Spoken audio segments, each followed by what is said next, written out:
you've seen the news recently, Viktor Orban, who's the prime minister of Hungary and who has been in power since 2010, and we can talk about it later, but he will be in power for as long as he's around. He's really consolidated his power structures there.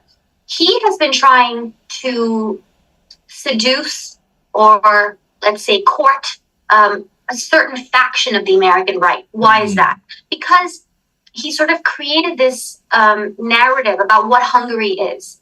And this ties in with a lot of factors. The most recent being the 2015 Syrian refugee crisis, when a whole bunch of Syrian refugees and other refugees from the Middle East and the Muslim world flooded into Europe and all of that. And he stood up and said, "We don't want any refugees." So there are a lot of moving parts there. But basically, what he did is he and his party presented an image of Hungary being the sole brave defender of Christianity, of national sovereignty, and whether that's true or not, we can talk about that. But this image is what was very deliberately presented to American conservatives, the American right, and it was sort of like a David and Goliath. Like, look at the EU. They're based in Brussels. They're a bunch of unelected, faceless, nameless bureaucrats, and they just do as they wish. They don't care about us.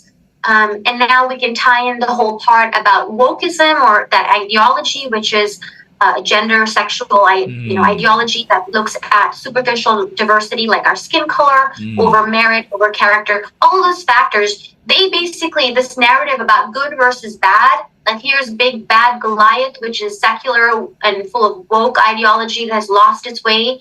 And little Hungary here is David, which is fighting for the true legacy of Christian Europe. And so this narrative, like I said, I'm not saying whether it's right or wrong right now. It's sort of a complicated issue that we can discuss. But this narrative is what was sold, or they're trying to deliberately sell it to American conservatives. When you present this story of, hey, look, here's a good little Hungary, and that's trying to do their best, they've really had some success. Maybe not the average person on the street, but definitely within the elite conservative political circles, with which I'm personally also acquainted, there has been definitely some amount of traction. So one example could be at the Heritage Foundation, Viktor Orban came and he was a guest speaker. I mean, there's nothing wrong with that. There are many other national premiers who come, but this was presented not because, oh, look what he's doing to his country, but, oh, look how he's standing up for his country against Brussels. And the last example I'll give is there's something known as the conservative, like CPAC. It's a conservative conference for conservative grassroots, sort of even grasstops, activists, speakers, authors, thinkers. And that's a US-based conference, but it has one international conference as well annually, and it's been in Budapest, Hungary.